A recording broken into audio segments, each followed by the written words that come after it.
with Donald Trump. Now, Donald Trump has been threatening that he was going to send federal troops or agents into the cities. You know, you look at it in Portland, how these federal agents is just kicking butt out there. They don't care who you are. They're shooting you with rubber bullets. They just targeting anybody they see. We've seen a picture today of a young lady that was actually just walking home, and she had nothing to do with the protest, and they shot her a rubber bullet. So they don't care. They just pointing weapons and shoot them, right? Even with rubber bullets. So with the guys in Chicago, we know Chicago is a different entity. So he wanted to reach out to Brother Harvey. He's out in Chicago. He asked him some questions about this and what is his opinion on Trump sending agents out there. So, Brother Harvey, thanks for joining us on the podcast. No problem. Glad to be here. All right, Brother Harvey, you know, for people that may not know who you are, we had a lot of new people that come in since the last time you was on. Can you tell people just a little bit about yourself and your channel? Well, as you said, I'm from Chicago area, born and raised. I started doing these YouTube commentaries September of 2010. What got me going was, I don't know if you guys remember, Bethany Starro. If that name is not familiar, it was a white woman. At that time, she was 26, 27, said that a black woman attacked her. And the story was she threw some acid about the chemical in her face. And I knew the story sounded bogus because everything she described is like, it couldn't have happened. You know, if anybody ever got water in the face or some liquid, you wear glasses, usually protect your eyes. And when she was on TV, you could tell she had glasses on, like she rubbed it. So I did, so that sort of me started doing the video because there was a lot of negative things being said about black women in the black community. And I started getting these challenges from people outside the community, so it sort of lit a fire under me. And, you know, from that day forward, I've been doing YouTube commentaries, giving my opinions on politics, race, religion, relationships, media, you name it. And I've done commentaries about my hometown or the state I live in. I kept telling people that the violence that you see, a lot of it is exaggerated, a lot of it is created, and it's talked about for political reasons and racial reasons. But I also said there's a history behind this. And now chickens are coming home to roost. And a lot of people that I know live outside Chicago is curious about what's really going on. And hopefully with this interview, or commentary, I should say, I'll be able to shed some light on the best way I can. All right, so let's talk about, let's go back a little bit about the history of Chicago a little bit. Now, Chicago has always been known to be a, gangster mafia town, correct? At least at one point in time. Oh, still is. Still is. It's always been violent. Chicago's been violent before I was born. Our parents, grandparents, you name it. It's going to be violent after we leave this plane existence, in my opinion. So, what keeps the crime going? I mean, because Chicago have had even black politicians. I mean, what, is everybody just dirty, corrupt, and crooked? Is that what Chicago, the state of Illinois has dirty politicians. They go in dirty or they become dirty, or you have to get the program. I'll give you an example. Rob Blagojevich. You know how everybody made a big thing about Rob Blagojevich? That he's going to sell a seat. He never sold a seat. He was doing what politicians do, but because he was friendly with certain people within the community or was doing things that was going to benefit poor people, they said, we got to get him out of here because then Senator Obama, who was running, made promises to him and Jesse Jackson Jr. that he didn't fulfill. And Blagojevich was ticked off, so he started calling around and stuff. And I'm like, if you guys go after this guy for the political corruption, you need to go all around and say, right now, the current Speaker of Illinois, he's under investigation and shaking down people and stuff. You have former Mayor Rahm Emanuel, former Mayor Daley, all these people who have a history, even going back to Daley's father, Daley Sr. It's just been corrupt. It's just who you cross. And it's profit from the black community being dysfunctional. And then, unfortunately, there's some of our brothers and sisters that talk a good game. They start seeing that green, that perceived power. They say, the hell with the constituents. And then the thing is, we wait for somebody to save us.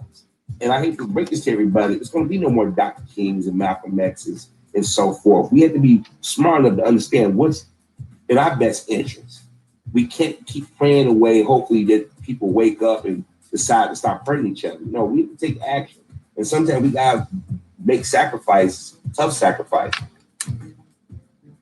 Well, let me ask you a question. Speaking of politics, where does Lori Lightfoot come from? I mean, she just kind of showed up, or she's been known? She's been around. She was always there, but you never really saw her until Rahm Emanuel years. She's lived here for over 30-something years, so she is a Chicagoan. You know, she wasn't born here, but she's been here since college. So that's like back in the 80s. It's just that when Rahm Emanuel got in office and started closing down schools and the crime started to uptick, you start seeing her on the police boards and all that stuff. Now, I have to let everybody know, I don't live within the city anymore. I live in the Chicago suburbs. So that's a night and day. But watching her from the outside, she's trying to do the best she can. And the thing is that she got a lot of people against her because they want to keep Chicago out of the hands of Black Chicagoans. Because when she speaks to certain issues, she's speaking towards the west side and south side that's been neglected the last 30-some years. All right, so you're saying that basically a lot of people in Chicago don't like Lori Lightfoot? Because I've seen her like. Go ahead. No, go ahead. Well, they don't like her. They thought, how can I say this? They thought because she was lesbian, and I don't want to judge all gay people, but let's be honest. When you have Black gays, they tend to gravitate toward white gays or white people more so. They sort of give them cover or back them up. They thought they had one with her. But when she won, the night that she won, she gave a speech and she mentioned Harold Washington. I said, nobody usually mentions Harold Washington in politics too much anymore. When she did that, she let Black Chicago and white Chicago and gay Chicago know where she was at politically. And since she's been in office, they've been holding up to different standards. The Hispanic community don't respect her. The gay community want her to do things. You know, like when Obama was off, the gay community said, if you don't do this, you're going to do that. The gay community tried not to be loud with it, but if you watch the news and see some of the interviews, they give her a hard time. Like last night, they went to her house with her wife and daughter, and they was protesting. I mean, they was deep. They wanted to go bomb rush out. They could have done it. But they didn't do that to Rahm Emanuel or Richard Daley. They didn't do that to them. And those are cats that shut down 50-some schools, or the reason why our neighborhoods in disrepair. Yeah, I saw the videos of people in front of the house, and then what she ended up doing was I just finished a report on it. She removed those Columbus statues that they wanted. Mm-hmm. And what happened is, see, a lot of people don't understand, for years, people have been trying to get them statues removed. But what happened was these groups, these elite groups, I use that term, the kid behind Black Lives Matter. And what they did was they said, we fighting the same battle, go out there and march. And like idiots, these Black boys and girls who mean well was down there in Grant Park and in Little Italy out there with the cops. They throwing water bottles and stuff. And they should know that the media is not going to show those white faces like that. They're going to show our face. And so what happened was the mayor knew that they was going to keep protesting. You got people for and you got people against.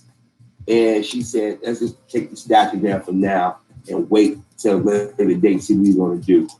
I don't think they're going to put them back up anytime soon, but then again, you never know. It depends on how much pressure you put on her. But they've been trying to get the statue down for years. They're just using this Black Lives Matter, this moment in history, to hide behind and get them down. Well, what's up with the Italians, man? Because I saw the Italians from Little Italy was coming out there trying to stand guard and talking about they're not going to take the statues down. What is that with them? Because Christopher Columbus wasn't an Italian. He came from Spain. No, he was Spanish. But see, how can I say this? And you might remember my visit, I kept telling people everybody's mixed up about who they truly are. People who claim whiteness have been given the gift of whiteness. I don't know if you remember 2 years ago, you had a gentleman on that was Italian, came and he was Italian. I said, you guys just became white. You have to understand, a lot of people don't talk about this anymore. Italians was considered in the same category as Black, how their origins and whatnot. So they was reaching for something to hold on to. They thought would make them more American is latching on to Christopher Columbus. And then for years they would say, "Oh, he's Italian, he's this and that," but I tell you, they don't know history. He's a Spaniard. And so what happened was when we had the Italian, the Christopher Columbus parade, a lot of Italians are there represented. And then a lot of people don't want to talk about there's a racial history here with the Polish and Italians back in the day, and the Irish. And they were just as rough with us as the Irish and the Polish people. And a lot of the crap that we've gotten has been from those surrounding communities. You know, in Little Italy or parts of the South Side that were heavy Italian. And now they figure they're more American than us. They got more of a say because of city politics, contracts with the city and state, you know, they influence in America. So that's what a lot of that comes from, a lot of racial history there. All right, so now when it comes to the Italians and Lori Lightfoot, how they respond to all the hurt? They treat her bad too? They treat her in front of the camera, depending on who you talk to, they pretend like they like and respect her. If you get depending on who you talk to, they can't stand her.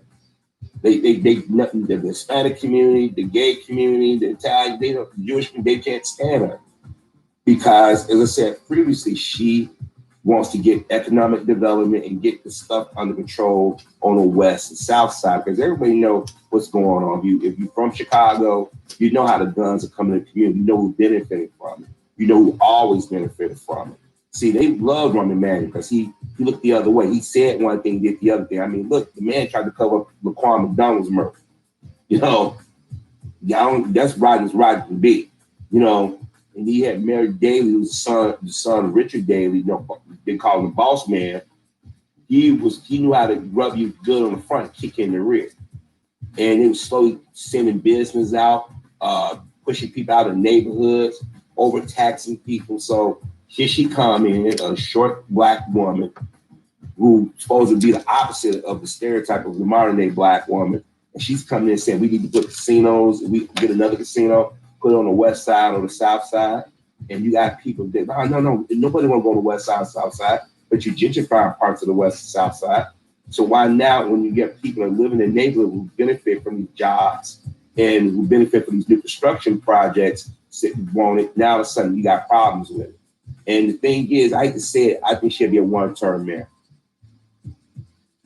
Do you think the gentrification part? Do you think that they really targeting the west side, well, basically the black areas? Do you really think that they targeting that to kick all the blacks out? Oh yeah. See, I'm originally from the west side of Chicago, and I don't want to be long-winded. Dr. King, he came to Chicago, lived on the west side. He lived not that far from where my parents grew up at. And it's certain parts of that west side that people of a certain age, they still trying to hold on to their property. They cut the grass, with the little money they get, they try to make sure, you know, the buildings are tight. You know, they select who they rent out the buildings and homes to. Because it's sitting too close to United Center where Oprah Studios is at. If Michael Jordan and Oprah wasn't who they were, I highly doubt their city would have came in the 90s and now to do the gentrification, because they used to call part of Madison Skid Row. Matter of fact, the Black Panthers' original headquarters was no longer there. It was just right down the street from where the United Center sit. And McDonald's, that used to be in Oak Brook, Illinois, came back to Chicago and bought the property that Oprah Studios was on, tore it down, and put their new headquarters. And then you got the Blackhawks made a deal with Rahm Emanuel to tear down Malcolm X College and put a training center in the front, right across the street from the medical district, and put the new Malcolm X College behind it. And it's a lot smaller than the original. And that, I don't know if you've been researching that Cook County, where ER was based off of, they've turned the old Cook County building into a hotel. So that area is being gentrified heavily. If you're not from Chicago, you won't understand it. But if you're from Chicago and know how that side of town was and what was there, it's painful to see, because a lot of our people are misinformed, because it's not the mortgages necessarily going to get you, is the property taxes. If they raise the property taxes, you can't stay. And if you try to stay, somebody come in and lowball you for your property, or it mysteriously catch on fire.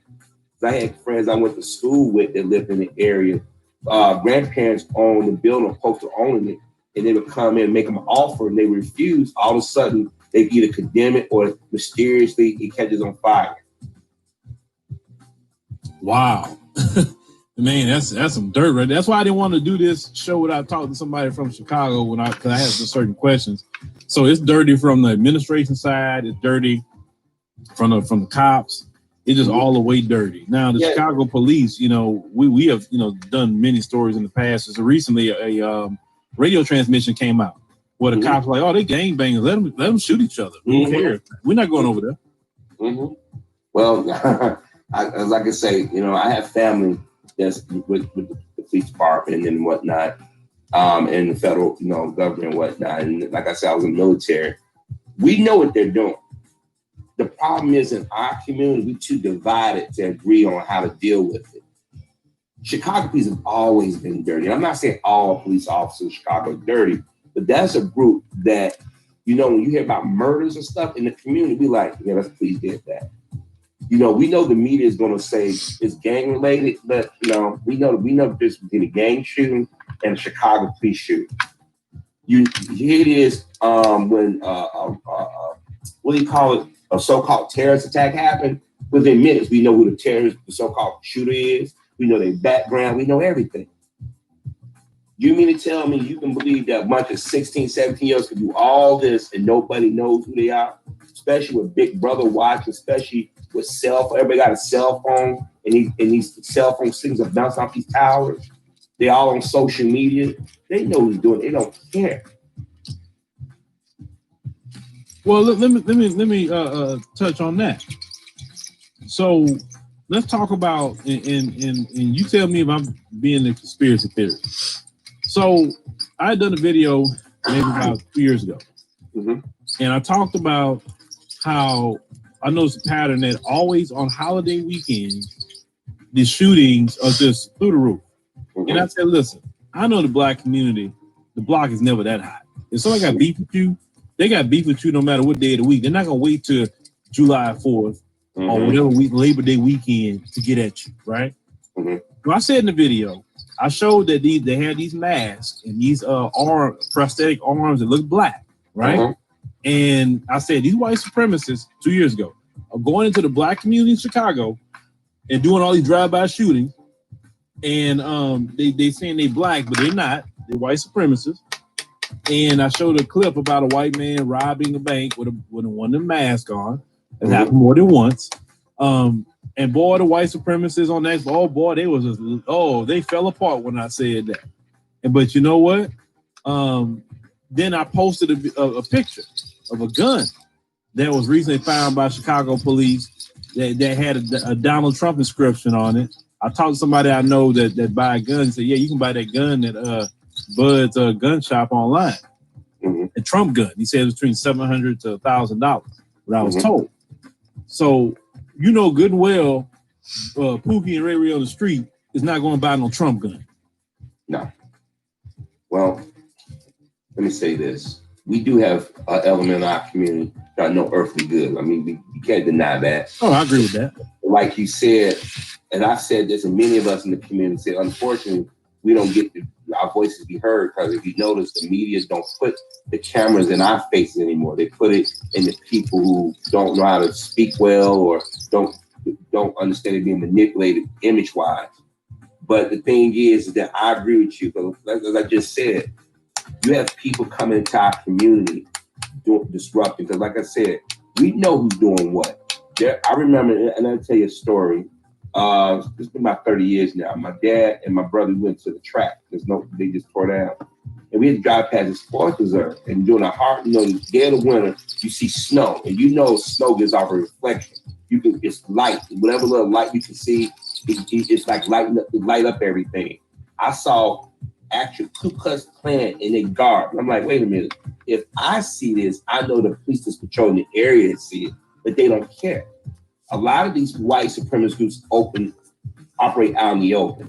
And with the mask thing, I've seen it too. And there's big incidents in Illinois where white men and women have gotten caught wearing them lifelike masks, those rubber masks that you're talking about, have committed crimes.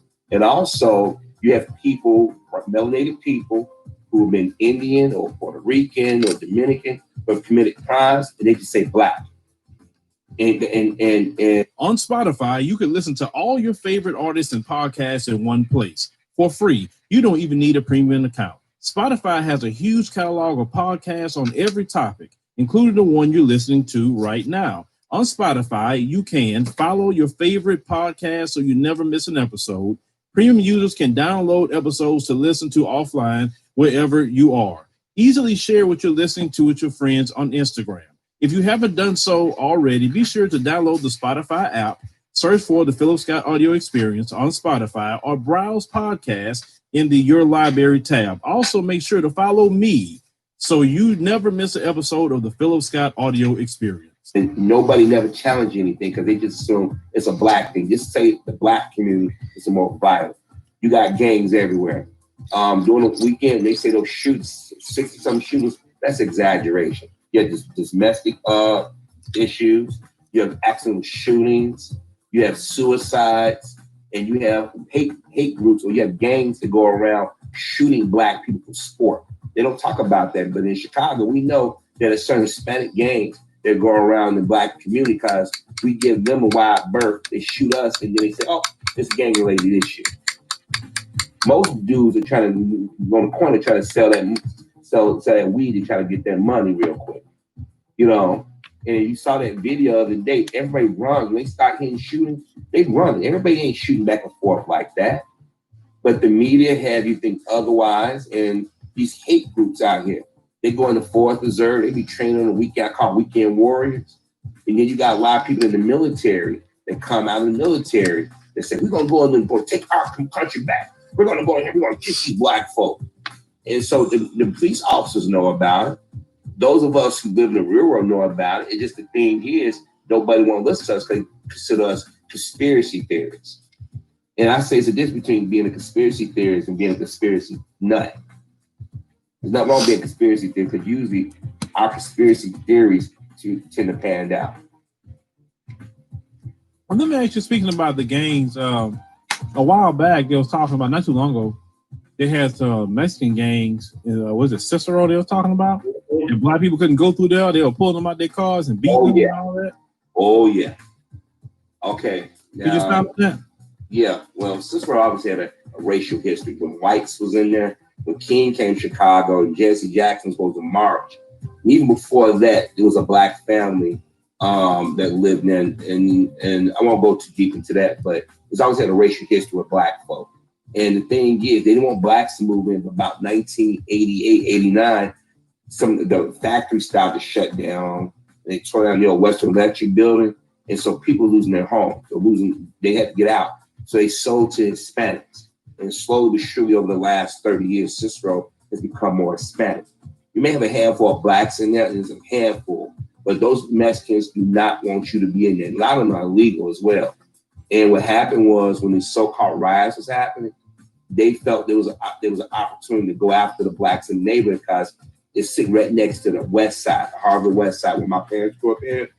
And they gentrifying it, but they want the Mexicans to come over in that area. See, it's not just the white folk trying to get in Chicago, but they rather have the Mexicans in there because they figure we can work with the Mexicans better than we can work with the blacks. And so anybody that's going down Cermak Road or going into Cicero or Berwyn, you black around that time, they shot you or beat you dead or stabbed you. Now, there was some brothers and sisters that were doing some dirt, but there was a lot of them wasn't. And they was pulling people. I mean, they was pulling people, and people in Chicago act like it was nothing. They had you thinking that black folks was out here going crazy, but they barely talked about that. And a lot of people in Chicago, black Chicago, like, wait a minute, y'all see who these so-called allies are. Yet they were shooting and beating our people, and they was on social media saying we don't want no niggers in our neighborhood. I'm like, what more people do you have to see to understand that we have no friends? Yeah, definitely. When it comes to I say politically, anything come to resources, we have no friends. Yeah, I mean nobody's gonna cut their throat and share anything with black folk. Mm-hmm. I did see this video though that them brothers showed up. I think they were saying the GDs showed up and they went bust on them. Yeah, I seen that video because them dudes and they can see some of them cats are old school over there, still hanging on the west side. They're like, you really want to mess with us? Okay, we can go to war with you.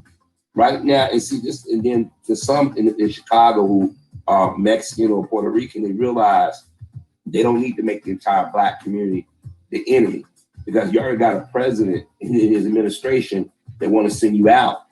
So you need to you had to pick your battles. You know, you don't want the whole West Side Chicago, but wait a minute. Because like I said, they slowly gentrifying the area. And it's not just white folk, there are a lot of Hispanic businesses coming up in there that 20, 30 years ago would have never been up in there. And the thing is, they're using our pain and misery to piggyback us. That's why all of a sudden I'm suspicious of all these people. All of a sudden, in January and February with denying Black Lives Matter, our issues. Now all of a sudden you buddy with us. It just seems suspicious and opportunistic to me. Well, let me tell you about that.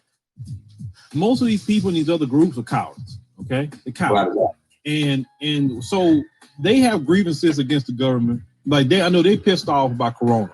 Mm-hmm. They mad they lost their jobs. They're mad they lost their grandpa or mama or somebody, right? And George Floyd thing just happened, really made it a perfect storm. Mm-hmm. So these groups are going in the George Floyd protest, right, or Black Lives Matter protest, mm-hmm. and taking out their grievances and being violent against the government. But instead of them starting their own movement and doing it themselves, no, they rather go underneath the cover of Black Lives Matter because they cowards, right? Mm-hmm. Because all these people that's out there, they're not out there for George Floyd. They're not out there for black liberation or freedom. Because these same people don't champion reparations. That's why I tell them. I said, ask them out there that they believe black people should get paid reparations. Why you ain't screaming that? Mm-hmm. Well, you know what I'm saying? I've been saying for years, they're opportunistic. This is why when people get mad when I call out and say they're not white. The reason why I said they're not white, I said one time they was a part of our group. And in the 50s and 60s, they decided the enemy of my enemy is my friend. So they're calling eggs into the basket of white folk. And, in the 80s and 90s, white folks was cool with the Mexicans moving in their area, as long as you and I wasn't moving in their neighborhood. They was cool with them getting a construction job, as long as you and I was door police officers, so forth. But when they realized, when they sat at the table, and they're looking at their daughter or their son, they're looking at who they married, who they dating, and then the little grandkids, they got that brown skin, and they talking language you don't understand. Like, oh, what did we do? And then coming over and getting hired, not because they work hard, because they work cheaper. And we got to stop as black people pushing that narrative that they work harder than us. That's not true. And then the thing is, a lot of them vote Democrat because we go out there and we lead the charge. We on the front line. Then we get things changed. They become Republicans all of a sudden. You know what I mean? See, we haven't got hit the game yet. We want to save everybody. We want to be friends with everybody. Yeah, and my thing is Trump, right? Mm-hmm. Trump is not for nobody but his people. Exactly. At the end of the day. So when he's sending federal troops, talking about sending Chicago, mm-hmm. You think he's just gonna send them on black people? Nope. That's what they see. That's what everybody think he's gonna do. He gonna hit and let me tell y'all something he's gonna do. You got members of ICE, members of special forces, police officers, in various cities, members of the FBI and CIA. That's why they got them in military style uniform with no name, no description. So they go in, they ain't gonna just hit our community. They're gonna go in there, they're gonna go in and do these raids. They're gonna go in, then you're gonna see more shootings. They're gonna try to dope off on the gangs. And we're going to believe it. And the thing is, I was watching the news when Trump had some of the people who've been victims of violence from Chicago. I didn't like it when Obama did it with Sandy Hook and them. I don't like what Trump did. You manipulate people at their worst time. They came. And they use them to justify bringing these people coming. These people are not military in the traditional sense. I always suggest that if you want to get the crime under control, bring in your reserve or National Guard. And usually when I say do that, it's from the people from the area who lives in your area, who's familiar with these different neighborhoods. They're not going to take the lead. They're going to support the police department in a way. If you ask them to come in, you have some say what's going on. But when the president sends them in, they get direct orders from the president, and they're going to go in and they're going to just do whatever they want. And you see what's going on in Portland. You see what they did to the mayor. They didn't care. They maced him and stuff. They don't care. And I'm telling you, once they get your hands on you, you're screwed. Because you don't know where they taking you at. Because, you know, we make a joke in the community. Daddy went to the store to get some bread, and you never saw him again. Well, we all know, you know, we from the major city. We all know what they do. You know, we don't like to talk about it, but you pretty much figure out where I'm going with this, Phil. Yeah. You basically saying you committed suicide somewhere. Exactly. You hanging from a tree, but he committed suicide. You know what I'm saying? Yeah. And I never understood like how black folks continue to allow that narrative to be put out there. Like you see these young men being hung from trees. No, well, black folks don't do that. We don't do that. And if you're gonna do it, why would you go outside to a tree? Wouldn't you do it in your house? Exactly. See, the problem is, it started it actually started back in the 60s, but I think, you know, me and you, we're part of Generation X. And what happened was they perceived Generation X is probably more dangerous than the ones that come behind us, because the ones that come behind us, they don't question too much of anything. You know, they just see whatever's trending. And then our parents, who are considered baby boomers or the greatest generation, whatever, they're tired. They're at the age now. So they could put out a story, oh, he committed suicide. We know in the black community, as you said, that's something we just don't do. Matter of fact, we frown upon it in our community, you know, suicide. You know, not to say that blacks don't commit suicide. They hang in trees in the public the way it is. No, and you can tell even by the images, they were displaying a person's body. It was on display. It was sort of like, this can happen to you. But see, the brothers and sisters behind us, they got that passion. They're not taking time out to study history and understand what's going on. They're being manipulated. And also, what they keep doing is putting these pastors out here telling us, we got it. We know our community. No, you don't. That praying stuff, that market stuff, that's out of date. You hear people in their pocketbooks. That's the only way people in this country are going to respect power. Well, let me ask you a question about it. So, you know, I feel, this is my part, maybe you could tell me, you know, Chicago. I believe those federal agents showing up in Portland is not going to go the same way when they show up to Chicago. What I mean by that is, I think it's not going to go the way they think it's going to go. I'm talking about Trump. I think I know you're going with that. The optics, they're not going to, it's going to be a retaliation by some of these young brothers and sisters. And I'm afraid that's going to happen if that's what you're going with, because I was thinking about it and I said, they don't have that filter that you and I got. You know, we know the game. We know, okay, we're going to be a little bit more strategic with it. These kids run out, they want to get in front of the cameras. They want to throw bricks and rocks and be seen on social media. Like, I don't know why any of these young brothers and sisters take cameras and record themselves. I'm like, don't you realize you just told law enforcement who you were? You know, and then you don't think Big Brother's watching with these satellites, these cameras everywhere? You know, and then I just think with people not liking Trump, they're going to see these men in these uniforms in representation of Trump, and they're going to go out there. They throwing stuff at police officers. These guys coming in, this ain't going to end well. And I hope to God that I'm wrong on this, but usually I'm not on this stuff. Yeah, so what should you think that the community should do in Chicago? I mean, you know, with this coming, because these guys are not only targeting people who are committing crime, but they just gonna see like, oh, he black, she black, shoot him. Well, right now, all I can do is just say to these young brothers and sisters protesting, they might want to pull it back, go and jump in these other protests like the Columbus statues and stuff. Focus on what's going on economic wise and what's going on with this virus. That's what should be our concern. Getting into this with the migrants and all that stuff, it's how can I say? It's what am I looking for? It's confusing. It's mucking up everything. And the thing is, they're gonna come at us hard. Because if you notice, when we protest, they gear up. Everybody else protests, they let them be. You know, and the thing is that they're going to come hard on the black community. We always catch it first before anybody else. And we just don't have the numbers or people willing to agree to on one strategy. What you can do is step back for a while, you know, and see what the other groups do. They don't march, they don't get loud, that means they're using us. And that should teach us something right then and there.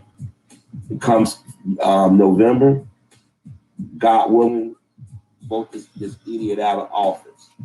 But at the same time, you can went to your local officials say, you know what, since you guys want government help, why don't you bring the military in to these neighborhoods specifically, go after these terrorists in our community and watch the Democrats and Republicans start stuttering over themselves. Because they know you will have some control, some voice in what's going on. They don't want you to do that. I hope I answered that. Because it's yeah. No. I just wanted to, like I said, your opinion, because I believe if Trump come in there heavy-handed, and let's say, you know, the images come out of like black people being beaten, bloody, black people, I mean, looking like basically going back to Bull Connor days, right? Mm-hmm. I believe that backlash from the outside coming in Chicago is what is going to happen. You know what I'm saying? That the influx of black people. You know how we are. Yeah. We even have a history of seeing those images, and it just does something to us, black people. And, you know, you're like, oh, hell no. You know, like, you know what I'm saying? Because they want to target black people, period. You know what I'm saying? They're not going to just go after the dudes who's out there shooting. No. See, this generation is different than our parents. And I don't want people to think I'm putting down our parents' generation. But when King and them was assassinated, when those riots, that traumatized a lot of black folks. I don't know if you ever gone to a family cookout or when Obama was in office, you may have had somebody say, "Ooh, I'm nervous for Obama." And you knew automatically what they meant without even saying it. You know what I mean? Because of the history. And then you have a generation that said, we're not going to do what our parents or grandparents did, because we said it to a degree. But these kids nowadays, they don't have that filter that we had. They said, okay, we're going to lie and we're going to let them know we running things. And then also can have the effect that those who sympathize with us might turn like Black Lives Matter. All of a sudden, everybody want to be down for Black Lives Matter. Well, as I said before, last year, y'all was all lives matter. What happened? This pandemic happened. And people took time to look at that George Floyd video and like, wait a minute, black folks been yelling about this for years. I mean, what happened to George Floyd happened to Eric Garner. Why now? It's just like I said, it's the perfect storm, brother. And then you know what's happening now? I'm having more white people tell me, like even behind the scenes, you know what? You know, for years I used to think that black people was kind of exaggerating about the police sometimes. Mm-hmm. They say, but now we see that y'all are telling the truth the whole time, because the police, they kicking white people butt. Like in Portland, they kicking white people butt over there. Yeah. They not playing. And the thing is, what happened was, and white people got to look at their complacency. For years, they gave big business and these politicians and these rich people, they thought they was looking out for them. Because, you know, they said, you vote for us, follow us, you're going to be just like us. But slowly but surely, people started like, hey, wait a minute. Black folks can shut down my jobs. Black folks don't control the country. Black folks ain't doing this to me. It's you. And now they're going out there protesting, and the people in power say, oh, we got to put them in check. We got to stop them before it start to spread like wildfire. I know if there are people who lean to the right that I know are Republicans. Hey, Harvey, you know what? You know, I think you guys are right about Trump or about white supremacy or white privilege. You'd be looking dumbfounded like, I never thought this person would say that. At first, you think they just saying it just to see your reaction. They go into detail and like, wow, they finally get it. Let's see how long it lasts. You know. Yeah, well, you know, I believe, Harvey, maybe you could tell me, I believe America is never going to go back to what it was pre-corona. You know how 9/11 was a fundamental change in America? I believe this is a fundamental change too. I think so too. And I hate to say this, those who don't want to wear a mask or think that it's not going to affect them, let them be. If they want to get sick and drop dead, fine. But I think business is going to change because, you know, companies have learned to do without a full crew. Everybody's doing stuff from home. If you know the news, they're doing new weather reports from home now. I was reading about a month ago, they laid off half the newsroom at the CBS affiliate here in Chicago because they know they can get people to do things on the cheap. You know, people are worried about if it's a cure or a treatment, whether they're going to get a shot or not. And I think some people are aware of their mortality. And I think this coronavirus showed some people who are non-Black how the government, or particular certain people in the government, feel about them. I mean, look, today is the last day for the extension of unemployment, right? Mm-hmm. You think Mitch McConnell, they don't care. And white folks stop and say, wait a minute, we voted for you. You're going to screw us like this? And the jobs are pretty much gone. Now they realize that you have to get a nigger more, you know? And I think some might start to go towards us, but at the same time, they not to give with that whiteness, if you know what I mean. Yeah, well, see, my thing is Harvey, is that, yeah, they're arguing about that second relief package bill, right? And yes, they could have got it done. They could have got it done, and the payments would have went on through. But this is the thing. They need to really see what's going on with them right now, Harvey, is that these, you know, I say Mzungus, which is basically saying white in Swahili. These Mzungus, they need to go through this to get a humbling, because they're not humbling. No, right?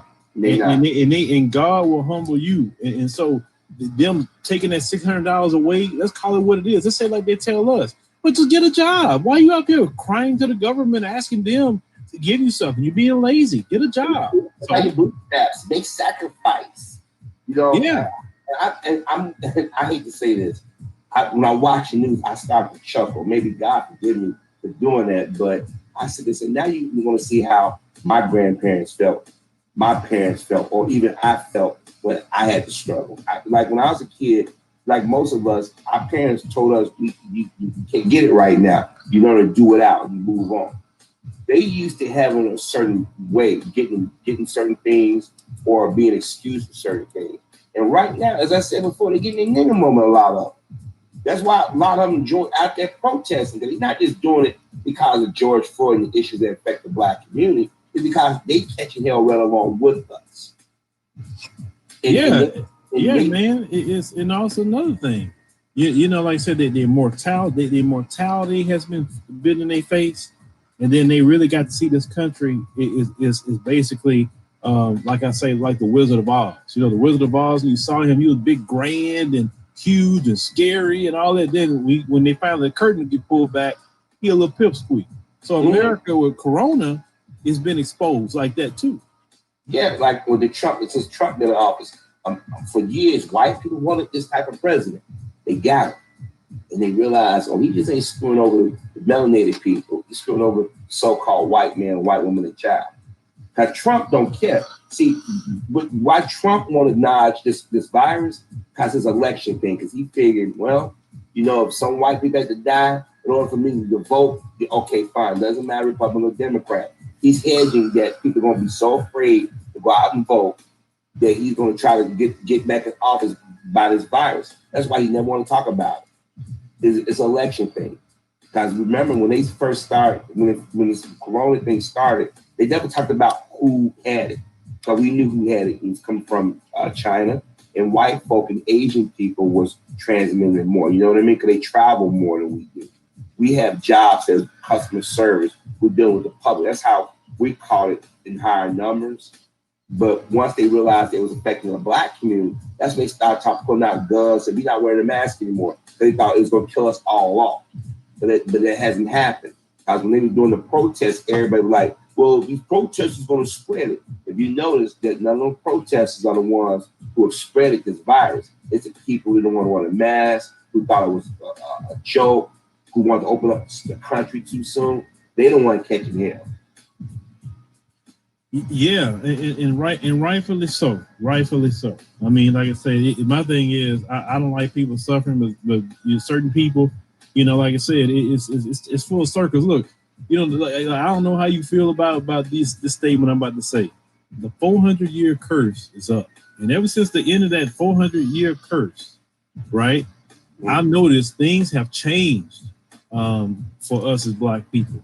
I'm seeing a great progression of us in a short amount of time, and even on the continent as well. They're waking up too. You know, this great awakening is happening that is so quick. But I don't know how you see it, but that's how I see it. You know what? I see it to a degree, but you've been traveling more than I have lately, and I do agree with you. I think that some of us are starting to wake. The problem is that they throw celebrities out in front of us. And that's the problem. You know, they speak for the community when they shouldn't be speaking for the community. And like you said, the curse, I believe karma's coming back to bite a large number of these people. Because for so many years, they was arrogant. They took pleasure in our pain. Now, if you go on social media, to this day, you got some who are taking pleasure in our pain. But then when they get hurt, where's Reverend Jackson? You Reverend Sharp, you just cracked on Reverend Jackson or Reverend Sharp. Why you want them now? That's asinine to me. And then, as of late, how they try to make Farrakhan a boogeyman. I'm like, Farrakhan a boogeyman? And he warned white people for years. He said, this is going to come back to get you. And I'm paraphrasing. He said, don't think these things won't touch you. Don't think that the people in power, perceived power, really need you. Because there's a lot of white folk dying from this virus. And now they're getting on TV. I should have listened. I should have believed it. Too late now. You follow a rich dude who's going to get tested every 30 minutes or every other day. You know what I mean? He's protected. His children are protected. His grandchildren are going to be protected. They try to take your health benefits away.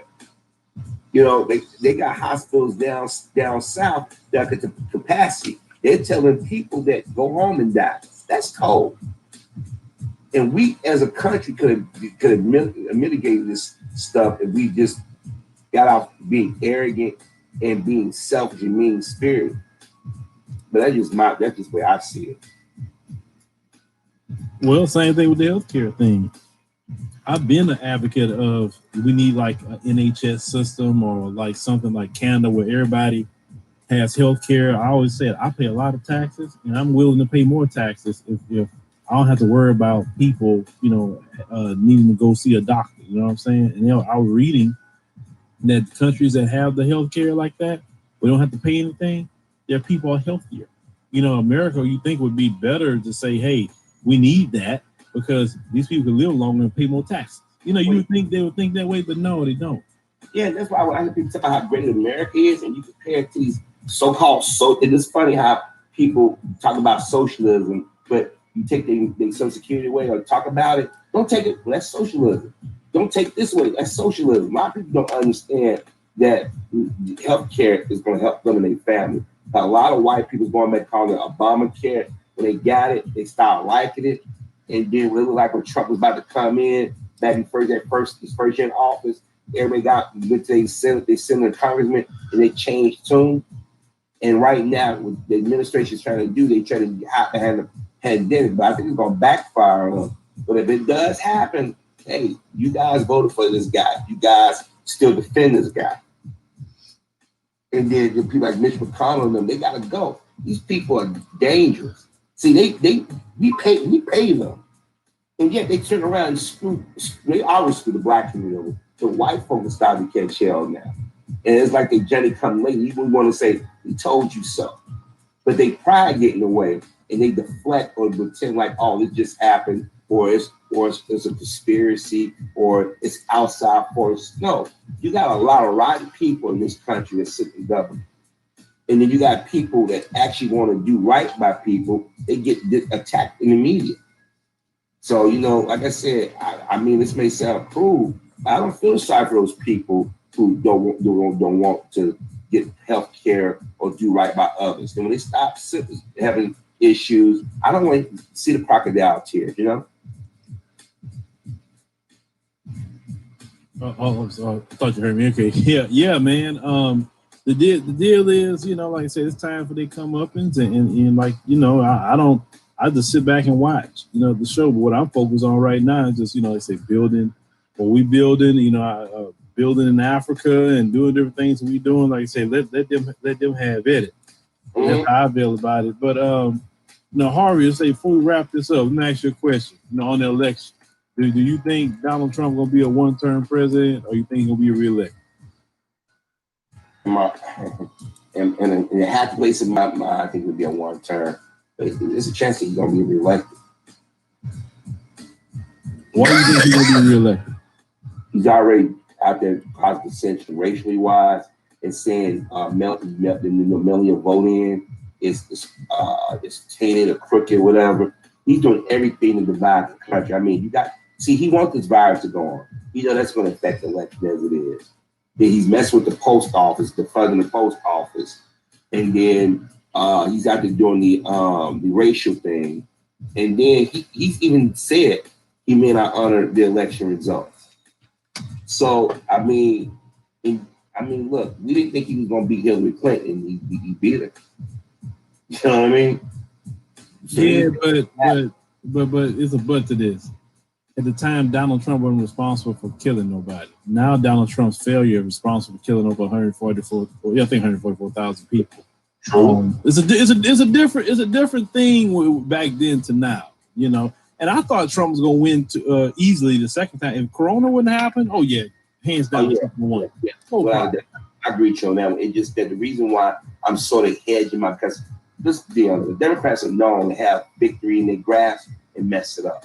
Mm-hmm. See what I'm saying? Because I'm gonna tell you something. If I was Joe Biden, I would pick a black woman to run for president. I'm gonna tell you why. It would be harder for them to attack her than people say. It will motivate people that normally wouldn't go and say, "Oh wow, he picked the black woman." They mean Biden. Okay, cool. He's more progressive than we thought. Or I know progressive is a negative word for some people, but they say, "Oh, he's going to take that type of chance." I mean, he can go get a white woman if he wants to and play it safe. But he's going to alienate the black people that's willing to go out there and vote, because if black folks don't vote, Trump will win again. And well, I guarantee you, if he go to Chicago and they go try to do it in Chicago, they did in Portland, oh, that's going to motivate black people too. Oh, it's going to motivate, but see, depending on how the media cover, because as I said, I watch Chicago media. A lot of the stories that y'all get put out there, boy, it'd be some whoppers. I'm like, that didn't happen. That didn't go down like that. That didn't, and you be sitting there screaming. And like I said, a lot of stuff started when Obama was in office. And this is the way, before they wasn't talking about Chicago like that. They was talking about the way that Black and Obama try to blame them and get black people not supporting him with policies. You know what I mean? So now it's become a standard. Like when they say thug, when they say Chicago, they mean black folk. And when they do send these federal people in here and they start messing up, oh yeah, they're gonna light a fire. They're gonna inspire a bunch of people, but will that catch on across the country? Yeah, and last thing, like that, real quick, if Trump get reelected, the route he going, them Chinese, they gonna be on the hit list too. Oh, without a doubt. See, Trump. See, people keep forgetting. Everybody like Trump, racism is new. Go back to the 1970s. The Central Park Five. I mean, this dude has showed his hatred for people for years that are not white identified. And then another thing, and I want to say this real quick, Stephen Miller. Now, here it is last week, everybody's yelling about Nick Cannon, talking about anti-Semitism. Why don't nobody ever call out Stephen Miller? He's Jewish. And he's putting out these policies that Trump that's champion. He's the one whispering Trump in. He's Jewish. And nobody talks about that. Well, we all know why. Nick Cannon got to see why too. I think that's more of a rhetorical question for me. Yeah. We all know why. Yeah, I agree. I don't want nobody to come and say, "Oh no, they anti-Semitic." No, that's not it. Yeah, no. So we all just know why. That's it. Know why? Like I said, and I taking time. I hope I haven't been too wordy or anything, man. Nah, man. We on the podcast, but Harvey, man, I definitely thank you for joining us on the podcast, man. It was great talking to you. Tell people how they can get to your YouTube channel or email or anything they need to contact. Well, right now, if you want to hear my content, you go to Your World, Your View on YouTube, and eventually I'm gonna try to start a podcast. Me and Nicole Views. We're gonna work something out together eventually. We're not being so busy. But right now, this virus is really affecting me. I've had some funerals. I've been going. Friends and family died from this virus and stuff. So that's why I've been doing a lot of videos as of late. But when you called me, I said I'll be here for you, bro. All right, well, brother, we definitely appreciate you coming in and giving us some insight on Chicago. Like I said, I didn't want to do a podcast, talking about it, and I didn't talk to somebody that definitely, from that area has some insight, because, so you want to definitely give informed information. But Harvey, you definitely take care of yourself, take care of your family, duck Rona as much as possible. Don't let those Karens cough on you, because they're trying to cough on everybody. I would say the same to you and your family, brother. Because like, I'm not gonna lie to you, man. I don't talk about this much, but I am nervous about this because so far so good, but it's getting too close to my home now. You know what I mean?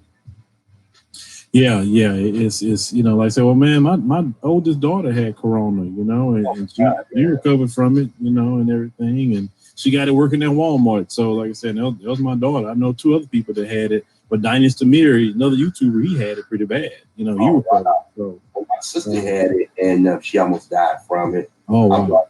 I lost 2 cousins. I lost 2 military friends, uncle behind it, and some acquaintances behind it. And it's rough. It is rough when you see people fighting for their lives and stuff. Because people don't understand when they put you on that respirator, what they got to do to your body and stuff. You basically depend on those machines, and once everybody doesn't get it at the same level. Some people probably had it already and thought it was just a cold, But without proper testing, you have no way of knowing. So I'm praying by the end of this year or beginning of next year they have some type of treatment or virus, but I won't be the first one in line to take the shot. I might be the second group of people.